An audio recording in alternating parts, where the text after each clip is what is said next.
नमस्कार dear friend, एक बार फिर स्वागत है आपका हमारे सूरज एकेडमी में। तो डियर फ्रेंड, आज का जो सेशन होगा बहुत ही इंपॉर्टेंट सेशन होने वाला है, क्योंकि इस वीडियो में हम देखने वाले हैं संपूर्ण इतिहास एकदम शुरू से लेकर लास्ट तक, जो कि 2 भागों में होगा। आज का हमारा पहला भाग है और यह पीजीटी के जो हिस्ट्री के स्टूडेंट हैं और वनडे एग्जाम के लिए जो हिस्ट्री का क्वेश्चन है, सभी परीक्षाओं की दृष्टि से देखते हुए ये बनाया गया है। जो रिपीटेड क्वेश्चन है कहाँ से उठाता है आयोग, हमने उस टॉपिक को लिया है। बहुत ही अच्छा सेशन होने वाला है। चलिए शुरुआत करते हैं अपने फर्स्ट क्वेश्चन की ओर। देख सकते हैं इसमें सबसे पहले हमारा ये प्रागैतिहासिक काल, पाषाण काल जिसे कहा जाता है, इसका ज्ञात काल से 1000 ईसा पूर्व लगभग इसका पूरा समय है। और इसमें फर्स्ट नंबर पर आता है हमारा पूरा पाषाण काल, लगभग 25 लाख से 10,000 ईसा पूर्व लगभग। उसके बाद हमारा आता है मध्य पाषाण काल, 8000 ईसा पूर्व से 4000 ईसा पूर्व लगभग। उसके बाद हमारा आता है नवपाषाण काल, या 4000 ईसा पूर्व से 1000 ईसा पूर्व लगभग। ठीक है, और आगे देखते हैं प्रागैतिहासिक काल या pre historic era. Dear friend, इसको देख लेते हैं। इसमें जो इम्पॉर्टेंट फैक्ट हैं, प्रागैतिहासिक काल का अर्थ है, प्रागैतिहासिक काल का अर्थ होता है इतिहास से पूर्व का युग। ओके, ये देख सकते हैं इतिहास से पूर्व का युग, इसे प्रागैतिहासिक काल कहा जाता है। नेक्स्ट पॉइंट है, प्रागैतिहासिक काल वह काल है जिसकी जानकारी पुरातात्विक स्रोतों से प्राप्त होती है। ये देख सकते हैं डियर फ्रेंड। चलिए अगला पॉइंट देखते हैं। इस समय के इतिहास की जानकारी लिखित रूप में प्राप्त नहीं है, यानी कि प्रागैतिहासिक काल जो है वह लिखित नहीं है डियर फ्रेंड। ये देख सकते हैं लिखित रूप में प्राप्त नहीं हुई है। एंड नेक्स्ट पॉइंट, प्रागैतिहासिक काल को प्रस्तर युग भी कहते हैं। मोस्ट इंपॉर्टेंट है डियर फ्रेंड, ये देख सकते हैं प्रस्तर युग भी कहा जाता है प्रागैतिहासिक काल को। चलिए और आगे चलते हैं। इतिहास का वह समय जिस समय का मानव पढ़ना लिखना कुछ नहीं जानता था, उसे प्रागैतिहासिक काल कहा जाता है। अगला पॉइंट देखते हैं। इस काल के विषय की जानकारी पाषाण के उपकरणों तथा मिट्टी के बर्तनों व खिलौनों से प्राप्त होती है। ये इंपॉर्टेंट है डियर फ्रेंड, जो इंपॉर्टेंट है उसको ऑलरेडी हाईलाइटेड हमारे द्वारा किया गया है, या बर्तनों व खिलौने से प्राप्त होती है। नेक्स्ट पॉइंट है, भारतीय प्रागैतिहासिक को उद्घाटित करने का श्रेय, जिसे कहते हैं या प्रकाश में लाने का श्रेय, डॉक्टर प्राइमरोज नामक एक अंग्रेज को जाता है। डॉक्टर प्राइमरोज इनका नाम है, यह क्वेश्चन पूछ सकता है। चलिए और आगे चलते हैं। बात करते हैं आदि ऐतिहासिक काल। इस काल में लेखन कला के प्रचलन के बाद भी उपलब्ध लेख पढ़े नहीं जा सके हैं। डियर फ्रेंड, ऐतिहासिक काल की बात करते हैं। मानव विकास के उस काल को इतिहास कहा जाता है जिसके लिए लिखित विवरण उपलब्ध हो। ठीक, चलिए और आगे चलते हैं। बात करते हैं पुरापाषाण काल की। इस समय का मानव गुफाओं में रहते थे और अपने हर एक कार्य के लिए पत्थरों का प्रयोग करते थे डियर फ्रेंड। ठीक, साथ ही उन्हीं पत्थरों की सहायता से ये लोग अपने भोजन के लिए जंगली जानवरों का शिकार करते थे और जंगली फलों और सब्जियों को इकट्ठा करते थे। ठीक, फलों और सब्जियों को इकट्ठा करते थे। चलिए और आगे देखते हैं। बहुत ही इंपॉर्टेंट, मोस्ट इंपॉर्टेंट क्वेश्चन यहाँ से बनते हैं, पूछे जाते हैं हर एग्जाम में। लगभग रिपीटेड क्वेश्चन यहाँ से आते हैं। इस पूरे वीडियो से आपको बहुत अच्छे अच्छे क्वेश्चन देखने को मिलेंगे डियर फ्रेंड। चलिए और आगे देखते हैं। बात करते हैं पुरापाषाण काल की। पुरापाषाण काल में डियर फ्रेंड, जैसा कि पहला पॉइंट है, इकट्ठा किए गए भोजनों, अभी इसके पहले जस्ट पहले ही हमने बताया है पुरापाषाण काल के बारे में। भोजनों को कच्चे ही खा जाते थे, क्योंकि इन्हें भोजन पकाने का किसी भी प्रकार की कोई जानकारी नहीं थी। ठीक, परंतु इस समय का मानव आग की खोज कर तो लिया था, लेकिन आग के प्रयोग करने की जानकारी प्राप्त नहीं होती है। ओके, चलिए, यानी कि आग की खोज कब की गई है डियर फ्रेंड? तो पुरापाषाण काल में, लेकिन आग का प्रयोग इन्होंने नवपाषाण काल में किया था। चलिए और आगे देखते हैं। बात करते हैं होमो सैपियंस पहली बार इस चरण के अंतिम में दिखाई दिए, और भारत में इन मानव के रहने का शुरुआती प्रमाण 5 लाख ईसा पूर्व माना जाता है या मिलते हैं। तो डियर फ्रेंड, ये फैक्ट अच्छा है। चलिए और आगे देखते हैं। पुरापाषाण काल की बात करें तो इसमें निम्न पुरापाषाण काल युग और मध्य पुरापाषाण काल और उच्च पुरापाषाण काल। ठीक, चलिए और आगे देखते हैं। बात करते हैं निम्न पुरापाषाण काल युग या युग। ओके, इसमें फर्स्ट फैक्ट है डियर फ्रेंड, इस युग में 2 अलग अलग प्रकार के उपकरणों को देखने को मिलते हैं। फर्स्ट क्या है? चापर चापिंग पेबुल संस्कृति। ठीक, बहुत ही इंपॉर्टेंट है, जिसमें चापर बड़े आकार वाले वह उपकरण है जो पेबुल से बनाया जाता है। ठीक, अब इसे पेबुल क्या होती है? पत्थर के वे टुकड़े पानी के बहाव के कारण चिकने और सपाट हो जाते थे, पेबुल कहलाते थे। डियर फ्रेंड, ये यहाँ से आप जान सकते हैं पेबुल क्या होता है। इसमें एक तरफा धार होता है और इसका उपयोग काटने के लिए किया जाता है, यानी कि काटने नहीं, काटने के लिए किया जाता है डियर फ्रेंड, आप इसको सही कर लीजिएगा, काटने के लिए किया जाता है। चलिए आगे देखते हैं और आगे बात कर लेते हैं निम्न पूरा पाषाण युग में। इसके उपकरण सर्वप्रथम पंजाब की सोहन नदी घाटी से प्राप्त हुए हैं। इसी कारण सोहन संस्कृति के नाम से जाना जाता है। कौन जाना जाता है? निम्न पूरा पाषाण युग को सोहन संस्कृति के नाम से भी जानते हैं डियर फ्रेंड। चलिए और आगे चलते हैं। और इसका दूसरा हैंड एक्स संस्कृति बहुत इंपॉर्टेंट है। यह एक प्रकार का साधारण पत्थरों के कोर तथा फ्लेक प्रणाली द्वारा निर्मित किए गए उपकरण है तथा यह स्क्रैपर या खुरचनी के एक पत्थर का ब्लेड होता है। इसका किनारा धारदार होता है। ठीक, इसके उपकरण सर्वप्रथम मद्रास के समीप वादमदुराई तथा अतिरम पक्कम से प्राप्त होते हैं। डियर फ्रेंड बहुत ही अच्छे वर्ड हैं ये, वादमदुराई और अतिरम पक्कम से प्राप्त होते हैं। चलिए और आगे बात करते हैं मध्य पूरा पाषाण काल की, middle palaeolithic age. Dear friend इसमें फर्स्ट फैक्ट है, मध्य पूरा पाषाण काल में जिस पर चर्ट पत्थरों का प्रयोग प्रमुख कच्चे माल के रूप में होने लगा था और इस समय के मुख्य औजार फलक, बेधनी और खुरचनी थे। ठीक है डियर फ्रेंड। चलिए और आगे चलते हैं। उच्च पूरा पाषाण काल की बात करते हैं तो इस काल का मुख्य उपकरण ब्लेड है। उच्च पूरा पाषाण काल का जो मुख्य उपकरण है ब्लेड है। ब्लेड पतले और सकरे आकार का वह फलक है जो दोनों किनारे समानांतर होते हैं। इस काल में अस्थि या हड्डी उपकरणों की भूमिका भी महत्वपूर्ण हो गई थी। लोग हड्डियों के औजार बनाते थे। यह दक्षिण के आंध्र प्रदेश, रेनिंगुटूर और कर्नाटक के डियर फ्रेंड के सोरापुर में इसके स्थल प्राप्त हुए। ठीक, चलिए और आगे चलते हैं। मध्य पूरा पाषाण काल में और देखते हैं तो हमें क्या मिलता है। फलकों की अधिकता के कारण इस काल को फलक संस्कृति की संज्ञा दी जाती है। फलक एक प्रकार का औजार होता है जिसे पत्थर तोड़कर बनाया जाता है।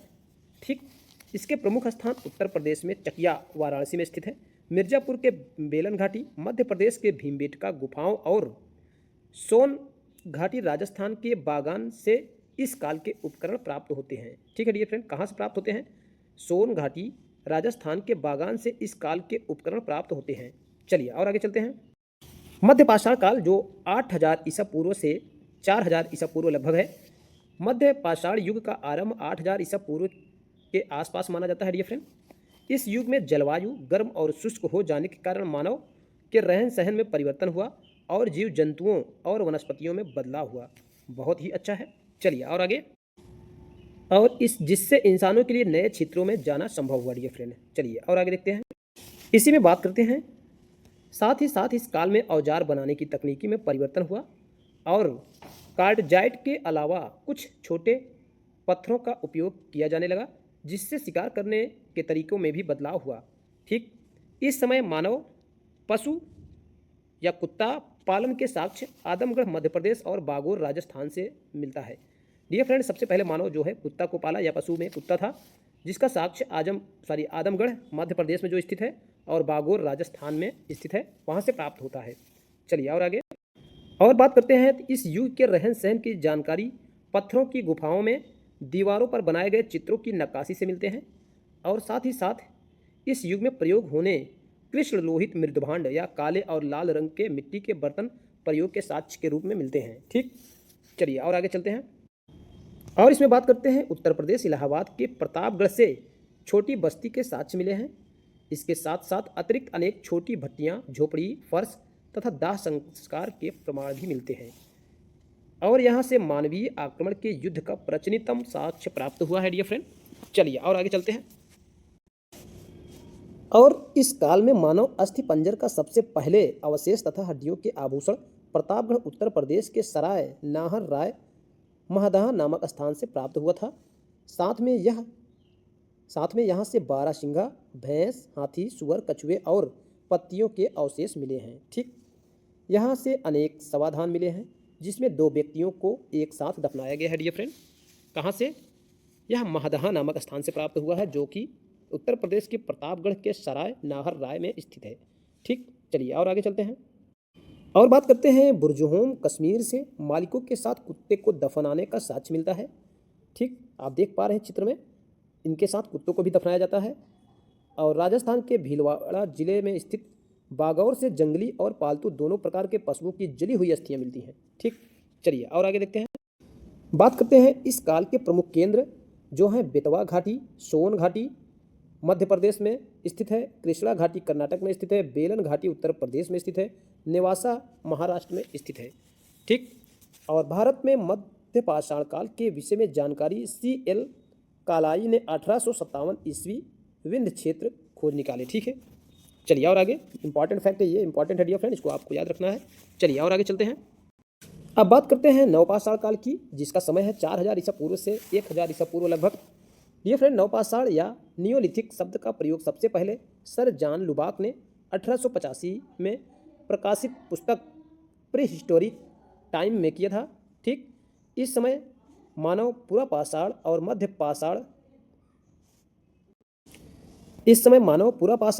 पाषाण की अपेक्षा अधिक बदलाव हुआ डियर फ्रेंड। ठीक, अधिक बदलाव हुआ। चलिए और आगे चलते हैं। बात करते हैं नवपाषाण काल में ही। नवपाषाण काल में मानव एक जगह स्थायी निवास करने लगे और धीरे धीरे इस काल में पशुपालन और कृषि कार्य का विकास हुआ। तो इसके पहले मानव कहीं रहते थे, फिर उसके बाद एक हफ्ते 10 दिन रहने के बाद वहाँ से कहीं और चले जाते थे, लेकिन नवपाषाण काल में मानव एक स्थान पर रहना सीख लिया था। चलिए और है, भारत में बलूचिस्तान के मेहरगढ़ से कृषि का प्रारंभिक साक्ष्य मिलता है। मेहरगढ़ से डियर फ्रेंड कृषि का प्रारंभिक साक्ष्य मिलता है। इसके अतिरिक्त भी कई अन्य साक्ष्य अलग अलग मिलते हैं। ठीक। चलिए और आगे चलते हैं। और यहाँ से इस युग में अग्नि से भोजन पकाने जाने की तकनीकी प्रारंभ हुई। इस काल की महत्वपूर्ण उपलब्धि थी। ठीक है डियर फ्रेंड। पाकिस्तान में स्थित मेहरगढ़ से गेहूँ प्रथम की 3 और जौ की 2 तथा साथ में कपास की खेती का साक्ष्य मिला, यानी कि गेहूँ पहले मिला, फिर उसके बाद जौ, फिर कपास। ठीक, मेहरगढ़ से प्राप्त हुआ, जो कि पाकिस्तान में स्थित है। इसके अलावा यहाँ से कच्ची ईंटों के आयताकार मकान और गोलाकार के साक्ष्य मेहरगढ़ से प्राप्त हुए। चलिए और आगे चलते हैं। महगढ़ा। ठीक डियर फ्रेंड, महगढ़ा बेलन घाटी क्षेत्र में स्थित इस स्थल से पशुपालन का स्पष्ट प्रमाण मिलता है, जिसमें 3 बहुत बड़े दरवाजे हैं, 28 स्तंभ गर्त हैं। इसमें 20 से अधिक पशु बांधे जाते रहे होंगे। ठीक। चलिए और बात करते हैं उतनूर और पय्यमपल्ली। उतनूर आंध्र प्रदेश में स्थित है और पय्यमपल्ली तमिलनाडु में। दोनों जगह से कपड़े के निर्माण और कपड़े के उपयोग का प्रथम साक्ष्य प्राप्त हुआ है। डियर फ्रेंड, बहुत ही अच्छा क्वेश्चन है। उतनूर और पय्यमपल्ली, जो कि उतनूर आंध्र प्रदेश में स्थित है और पय्यमपल्ली तमिलनाडु में है। दोनों जगह से कपड़े के निर्माण और कपड़े का उपयोग का साक्ष्य मिलता है। ठीक। चलिए और आगे चलते हैं। बात करते हैं ताम्रपाषाण युग की। ताम्रपाषाण युग के बारे में बात करते हैं। यह ताम्रपाषाण युग या ताम्रपाषाण संस्कृति का आरंभ नवपाषाण युग के बाद हुआ है। ठीक। ताम्रपाषाण युग या ताम्रपाषाण संस्कृति में उपकरण, औजार और हथियार के निर्माण में पत्थर के साथ तांबे का भी प्रयोग बहुतायत में होने लगा। ठीक। इसलिए इस समय को ताम्रपाषाण युग या ताम्रपाषाणिक युग कहते हैं। ठीक है डियर फ्रेंड। चलिए और आगे चलते हैं। और इसमें बात करते हैं नवपाषाण युग के अंत में धातुओं का प्रयोग बढ़ने लगा। सर्वप्रथम धातुओं में तांबे का प्रयोग किया गया। किसका प्रयोग किया गया? तांबे का। तो जिस संस्कृति ने पत्थर के साथ साथ तांबे का भी प्रयोग किया, उसी संस्कृति को ताम्रपाषाणिक कहते हैं, जिसका अर्थ है पत्थर और तांबे की उपयोग की अवस्था। ताम्रपाषाण होता है पत्थर और तांबे के उपयोग की अवस्था। चलिए और आगे चलते हैं। और इसमें बात कर लेते हैं तकनीकी दृष्टिकोण से। ताम्रपाषाण युग हड़प्पा की कांस्यकालीन संस्कृति से पहले की है, लेकिन भारत में हड़प्पा की कांस्य संस्कृति पहले आती है और अधिकांश ताम्रपाषाण युग की संस्कृतियां बाद में आती हैं डियर फ्रेंड। चलिए और आगे चलते हैं। और इसमें बात करते हैं ताम्रपाषाण युग के लोग पशुपालन और कृषि किया करते थे। वे मुख्य अनाज गेहूं, चावल के अलावा बाजरा, मसूर, उड़द और मूंग आदि दलहन फसलों भी उगाया करते थे। ठीक। चलिए और आगे चलते हैं। और इसमें बात कर लेते हैं, वे लोग भेड़, बकरी, गाय, भैंस, सुअर पाला करते थे, जो ताम्रपाषाण युग के लोग थे। हिरन का शिकार भी करते थे। वह ऊंट से परिचित थे। इस बात का भी साक्ष्य ऊंट के अवशेष के रूप में प्राप्त हुए हैं। सामान्यतः इस संस्कृति में या तो युग के लोग घोड़े से परिचित नहीं थे। डियर फ्रेंड, इस युग में लोग जो कि घोड़े से नहीं परिचित थे। और यह बहुत इंपॉर्टेंट फैक्ट आपको देखने को मिल रहा है हमारी एकेडमी की तरफ से। चलिए और आगे चलते हैं। अब बात करते हैं ताम्रपाषाण में। ताम्रपाषाण काल के लोग वस्त्र निर्माण करना जानते थे और साथ ही साथ वह मिट्टी के खिलौने और मूर्ति टेराकोटा के कारीगर थे डियर फ्रेंड। टेराकोटा के यह कारीगर थे जो मिट्टी के खिलौने, घड़ा इत्यादि बनाते थे। साथ ही कुंभकार, धातुकार, हाथी दांत के शिल्पी और चूना बनाने के कारीगर थे। ताम्रपाषाण की ही बात हो रही है डियर फ्रेंड।